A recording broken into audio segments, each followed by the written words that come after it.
상상을 해보세요.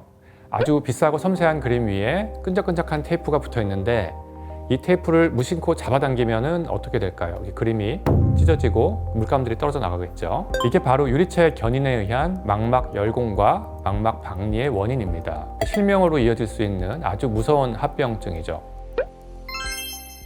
안녕하세요. 재수술을 전문으로 하는 안과의사 최성호입니다. 백내장 수술 후에 인공성체를 바꾸셨거나 복잡한 재수술을 앞두고 계신 분들, 혹시 유리체 절제술이라는 수술을 같이 해야 합니다 라고 말을 듣고 가슴이 철렁 내려앉은 적이 없으신가요? 그러면은 내 눈이 많이 잘못되었나? 아니면은 새로운 수술이 추가되는 건가? 하는 그 불안감, 이런 것들이 생길 수가 있습니다. 이 영상을 끝까지 보시면은 그 불안감을 없애드리겠습니다. 오늘 왜 이 추가 수술이 사실은 여러분의 눈을 지키기 위한 가장 중요한 안전장치인지 국제학술지를 근거로 누구보다도 쉽고 정확하게 설명해 드리겠습니다. 그리고 이 수술은 모든 백내장 재수술에 사용되는 것은 아닙니다.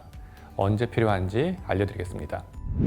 먼저 어떤 경우에 백내장 재수술이 필요한지부터 간단히 짚어보죠. 첫 수술이 잘 되었더라도 몇 가지 이유로 렌즈를 교체하거나 다른 위치에 고정해야 하는 상황이 생깁니다. 첫 번째로 다초점 렌즈 같은 프리미엄 렌즈를 넣었는데 눈에 맞지 않은 렌즈를 넣어서 빛번짐이나 눈부심이 너무 심해서 일상생활이 힘든 경우입니다. 실제로 이전 여러 영상에서 말씀을 드렸는데요. 시력은 1.0인데 야간 운전이 불가능할 정도의 빛번짐 때문에 결국 렌즈 교체를 결심한 분들이 있으셨죠. 그래서 노안 교정용 렌즈는 최신 렌즈가 아니라 각자 눈에 맞는 렌즈를 선택하는 것이 가장 중요하다고 말씀을 드렸습니다. 두 번째로 렌즈가 제 위치에서 벗어나 있거나 도수가 잘 맞지 않아서 수술 후에도 시력이 만족스럽지 않은 경우도 있습니다. 그래서 이를 예방하려고 제가 수술한 수천 명의 수술 데이터를 분석하고 오차를 줄이려고 노력을 했고요. 또 여기에 추가해서 최근에는 LAL 렌즈라는 첨단 렌즈를 도입을 했습니다.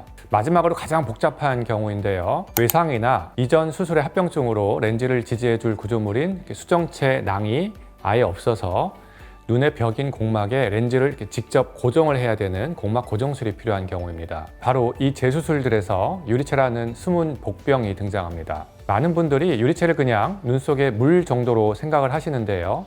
이건 정말 큰 오해입니다. 유리체는 사실 계란 흰자처럼 끈적끈적한 젤리 덩어리입니다. 그리고 가장 중요한 거는 이 젤리가 우리 눈의 필름 역할을 하는 아주 얇고 예민한 신경 조직인 망막에 수백만 개의 미세섬유로 단단히 붙어 있다는 사실입니다. 상상을 해보세요. 아주 비싸고 섬세한 그림 위에 끈적끈적한 테이프가 붙어 있는데 이 테이프를 무심코 잡아당기면 어떻게 될까요? 이 그림이 찢어지고 물감들이 떨어져 나가겠죠. 이게 바로 유리체 견인에 의한 망막 열공과 망막 박리의 원인입니다. 실명으로 이어질 수 있는 아주 무서운 합병증이죠. 특히 예전에 후발 백내장 때문에 야그 레이저 수술을 받으신 분들 같은 경우에는 주목을 하셔야 되는데, 이 시술로 인공성체 뒤쪽 주머니, 후낭에 구멍이 동그랗게 생기면서 이 끈적한 유리체 젤리가 이 수술 공간으로 쏟아져 나올 문이 열려버린 셈이 됩니다. 예를 들어 공막 고정술을 할 때 인공성체를 눈 벽에 고정을 할 때 이 유리체 가닥이 상처에 끼어버리면 이것을 이제 유리체 감돈이라고 하는데, 이것이 마치 스웨터 올이 이렇게 풀리면서 당겨지면은 스웨터가 점점 구멍이 커지듯이 지속적으로 망막을 잡아당겨서 망막 열공과 망막 박리를 일으킬 수 있습니다. 그리고 유리체 탈출이 전방에 남아있으면은 녹내장으로 악화될 가능성이 매우 높아집니다. 이 사진을 보시면은 인공성체가 탈구되면서 유리체가 전방으로 나와 있죠. 이분은 이미 오랫동안 안압이 높아져서 녹내장이 발생한 상태로 내원하셨습니다. 이분은 필연적으로 유리체 절제술을 받아야만 했던 사례입니다. 그래서 재수술 전문 의사들은 이런 합병증을 예방하기 위해서 선제적으로 유리체 절제술을 시행하는 겁니다. 이거는 문제가 생겨서 수술을 하는 것이 아니라 문제가 생기지 않도록 미리 길을 깨끗하게 터주는 안전 조치이죠. 유리체 절제술은 눈에 아주 작은 구멍 3개를 뚫고, 하나는 눈의 형태를 유지하는 관류액을 투과를 하고, 하나는 불을 밝히는 조명을 넣고, 그리고 마지막 하나는 아주 빠른 속도로 유리체를 잘라서 흡입하는 기구를 넣어서 진행을 합니다. 스웨터에 풀어진 실이 당겨지지 않게 잘라내고 또 구멍을 메운 것과 같다고 보시면 되겠습니다. 이렇게 하면 어떤 장점이 있을까요?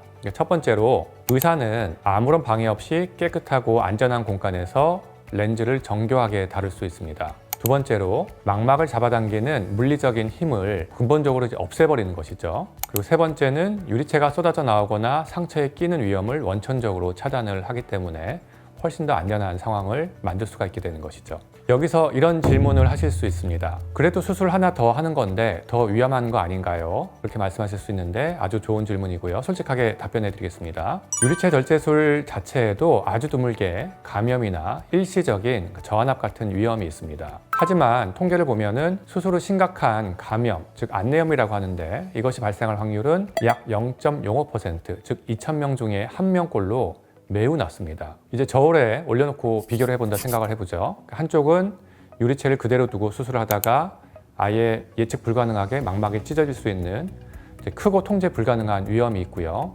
다른 한쪽에는 계획된 유리체 절제술을 함으로써 아주 작고 관리 가능한 위험이 있습니다. 여러분이 안과 의사라면 어떤 길을 선택을 하시겠습니까? 당연히 더 안전한 길을 선택을 해야 되겠죠. 이것이 바로 저희가 예방적인 유리체 절제술을 필수적인 안전조치라고 부르는 이유가 됩니다. 자, 이제 정리를 해보겠습니다. 인공수성체 재수술 시에 유리체 절제술을 함께 권유받으셨다면 그것은 수술이 잘못되고 있다는 신호가 절대로 아닙니다. 오히려 여러분의 주치의가 잠재적인 큰 위험까지 모두 고려해서 가장 안전한 방법으로 수술을 계획하고 있다는 증거가 되죠. 그리고 유리체 절제술 도중에 숨어있는 심각한 망막 질환을 우연히 발견해서 동시에 치료하는 경우도 종종 있습니다. 부디 막연한 불안감 대신에 정확한 정보로 무장하시고 또 주치의와 충분히 소통을 하셔서 최상의 수술 결과를 얻으시길 바랍니다. 오늘 내용과 관련해서 더 궁금한 점이 있으시거나 본인의 경험을 나누고 싶으시다면